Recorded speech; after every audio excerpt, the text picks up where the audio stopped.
Welcome back to The Grind for a very exciting video, a full breakdown of how to play Knull and all the things he can do. I'm very excited about this video. This is probably one of the most exciting videos I've made in a while, but first we're going to take a quick look at the synergies. He does not need any synergies, but some of them are actually quite nice. So this first one here is not the best because if the opponent is immune to your effects, you're going to lose out on a lot of damage, and that Fury doesn't really make up for it, but it can come in handy. This next one's kind of nice, actually. Unblockable specials can come in handy, but again, not required. This is one that I think is the most important. The Energize helps you cycle your specials faster to make sure you don't lose your corruption and lose all your armor breaks. So this one is the one that I would try to fit in more so as much as possible. And then this last one is also nice for some extra damage during corruption. So first, let's take a quick look at the basic rotation for Knull. So basically with his medium attacks and heavy attacks, you're going to place Living Abyss charges. And if you're awakened, you start off with 15, as you see I started with there. And this is nice because it helps to increase the ramp up and kind of speed along the damage axis that you have. So you want to do lots of medium attacks. You can do 2 mediums or do a medium heavy to build up your Living Abyss charges. And then you're going to throw a special 1. And this is going to place an encroaching corruption. So you can continue to build the Living Abyss charges while that timer is going. And once the timer ends, all the Living Abyss charges are going to be converted into armor breaks. And this is going to really ramp up your damage. Now, the dark red is the corruption, and it does go on a timer, but it's paused by each light attack and each hit of the special 2. Now, each light attack and hit from the special 2 also deals burst bleed damage, and so those are the ones you want to do for damage as well. And those are going to be pausing that timer so you have a longer duration, and it allows you to get more damage in or give you time to extend that timer. But as you can see here, you can get 2 special 2s off, and that is enough to get through the high health pool of Winter Soldier. Now, for longer fights, or if you want a little bit more safety net with the corruption, you can go to your special 3, and the special 3 immediately starts the corruption, so there's no encroaching corruption. It will start right away and immediately convert all the Living Abyss into armor breaks immediately following the special 3. So I parry stunned him first so we can go right into attacking. It also gives a much longer corruption passive. So I think it's 25 seconds. So this is very nice for the longer fights where you really do not want your armor breaks to fall off and have to restart your ramp up process. And look at the damage we're dealing even before we get to our special 2. And then we get to one special 2. It's again about 5 bars of power that it took. And then we finish him off with a couple more hits. And look at this heavy attack, the nice damage, as well as regeneration, which we're going to take a look at a little bit later. Now, for the most part, in story content and general questing, you're not going to need the special 3 because you can deal so much damage with one special 1 and then 1 or 2 special 2s, or finish off with a special 1 after a single special 2. And we'll see a mix of those things in several of these clips. So this one here is Smorgasbord. This one is kind of annoying if you can't get enough debuffs up. Knull has lots of access to debuffs, and he starts off when awakened with 15 of those Living Abyss. So it helped us get the easy 15 to start off and not have to worry about that first regeneration. And that is a way that Knull kind of helps out. But the problem with this fight is that Knull really relies on those armor breaks for his damage, and the bleed burst is based on the damage that he deals. So the more damage you do, the more bleed you do, and without the armor breaks, you really lose out on a lot of damage potential.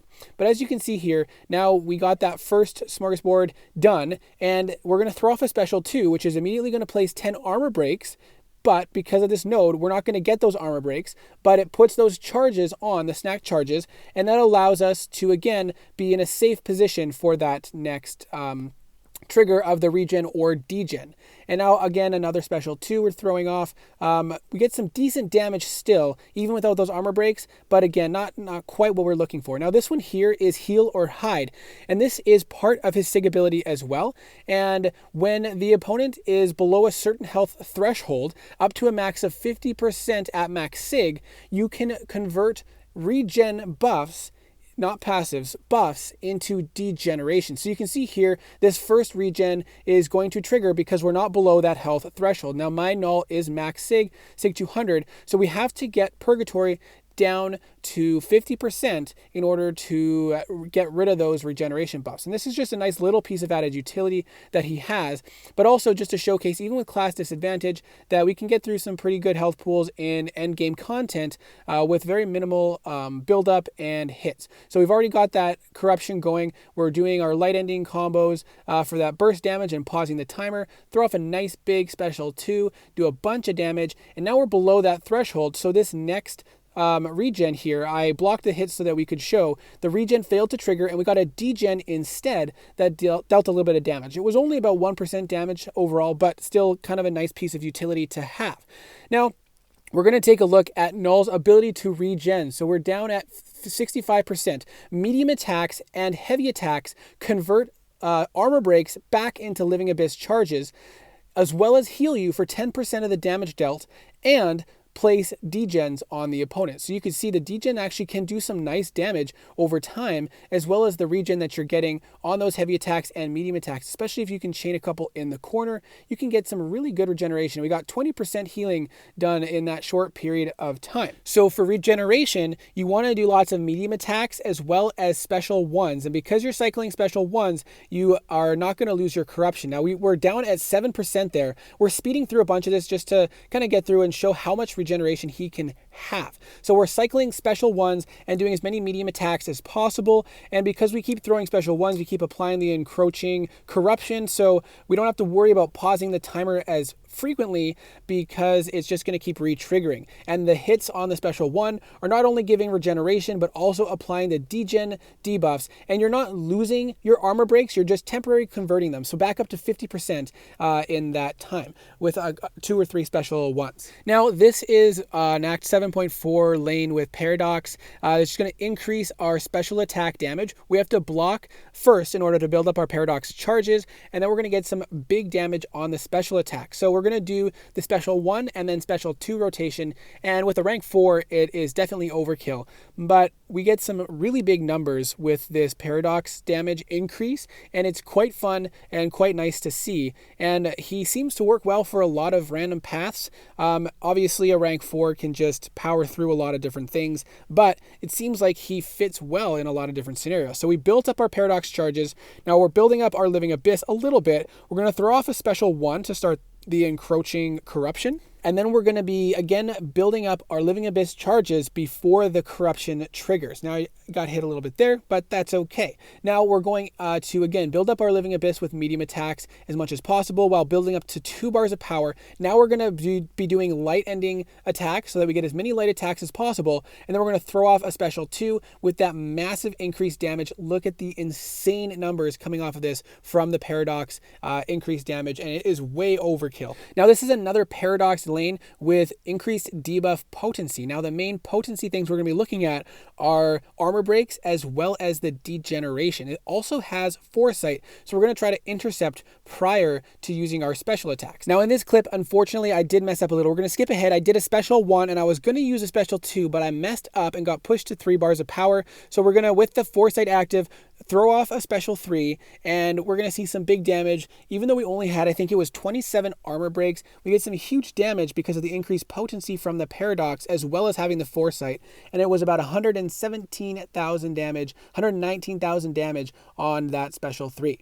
And then we're going to get some extra damage because of the increased potency, and we're going to end shortly here with a medium attack, which is a lifesteal, as well as it does a degen and converts armor breaks to Living Abyss. And so that degen is going to have increased potency as well. Look at that ticking for over 6,000 each tick. That's insane. And we're going to go into the next fight and we're going to take a look at how much degen damage we can get. And we're going to do this against Dr. Voodoo. Now we do have class disadvantage, so keep that in mind. We've going for our special 1 here. We skipped ahead a little bit, and then we're going to be going for another special 1 to see the damage that we can do with the converting the armor breaks into degeneration. So here we go. We're throwing it off once the corruption lands. Look at those degens ticking over 10,000. There's one of them ticking over 20,000 each tick.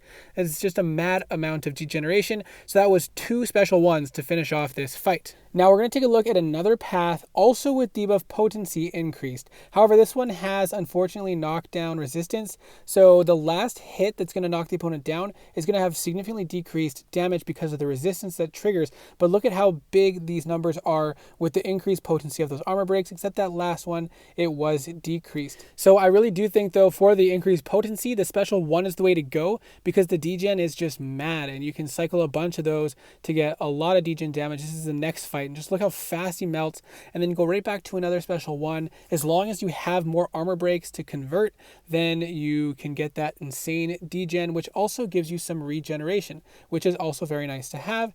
And then again, finish off there the last little bit with a couple ticks of degen. Now this next one is parry vulnerability, ticking time bomb, but I wanted to show armor break immunity. So Knull really depends on his armor breaks. Now, we're going to see some decent numbers because it's a rank 4 champion, but honestly, you're not going to want to go in an armor break fight if you don't have to.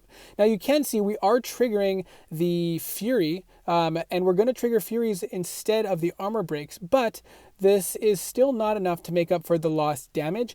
What is nice about the Fury though, for example, if the opponent is immune to bleed, if you're not going to get the burst bleed damage, you are going to get that Fury to increase your damage a little bit more. But again, you can get through those fights if you need to, but it's not ideal.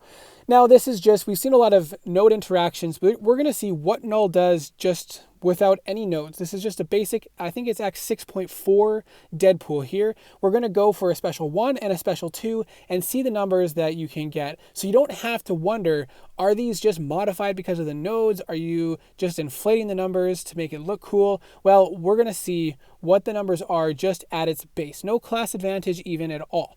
We're not going to try to ramp up a ton of Living Abyss charges. We're just going to do a reasonable amount, countering with heavies if the opportunity arises. We only got 27, which is actually quite minimal. So now we're going to do as much pausing of the corruption as possible with our light attacks. Do intercepting if we can to keep the pace going as we build up to 2 bars of power. By that point, he's basically already dead and way overkill with that special 2. So Act 6.4 for a rank 4 Knull is not quite going to cut it. You're going to need to have some higher health pools to really get a full rotation. I decided to try the special 1 only rotation, and it's basically the same number of bars of power used because you do go for 3 special 3s instead of 1 special 1 and a 1 special 2. So take your pick, whichever you prefer. Technically, the special 1 to special 2 is better because you'll get overkill rather than having to finish off the fight. Now let's take a look at higher health pools like Red Hulk. So what you want to do ideally is build up more Living Abyss charges than just the 20 to 30 that you'd get in a shorter fight.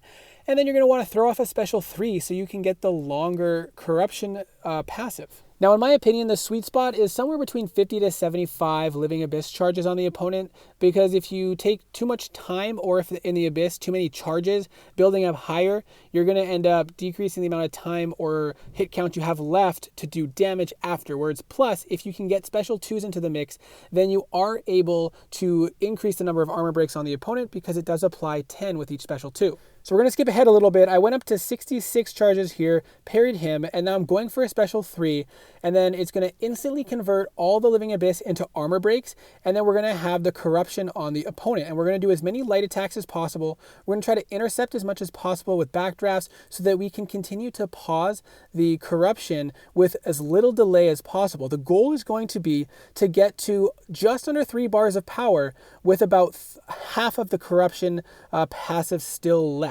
And that is kind of my marker to say if I have about half left and I have close to 3 bars of power, I can throw off my special 2, get an extra 10 armor breaks, and then still build up to another 3 bars of power. Now, this is kind of where the your comfort level comes into play. The fact that I do have the energized synergy in play here is helpful, but I did just run through the Abyss for the Symbiote Spider challenge, and I was able to do this same rotation without the energized buff. And so now you can see I'm getting closer to 3 bars of power. I did make some mistakes there, but we are going to be able to throw off a special 3 before or shortly after the corruption expires, whatever your choice is. So I threw it off shortly before it expired, and then we're going to, again, try to go back into the aggressive playstyle. But Red Hulk during this cycle didn't seem to want to play the way I wanted him to, so I was having a little bit of trouble keeping the corruption paused and baiting out the special attacks. So we did lose a lot of time on the corruption,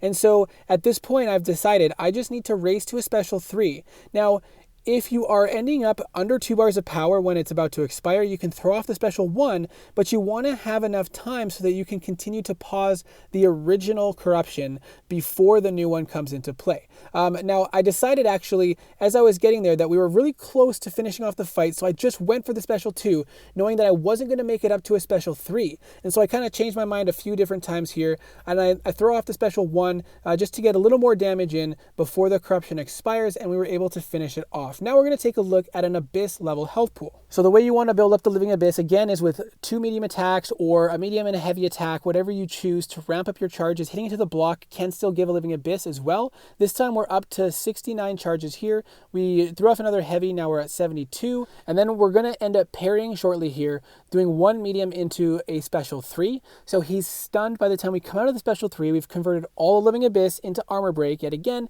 And again, we want to focus on the light attacks to get as much burst bleed damage as possible.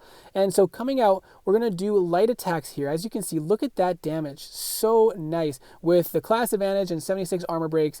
And because the special attack animations are kind of longer and they're hard to counter, that does significantly decrease the time that you have to pause your corruption. So you want to do a lot of light attacks and a lot of backdraft intercepting to keep the pace up. And again, the combat power is reduced because of all the armor breaks.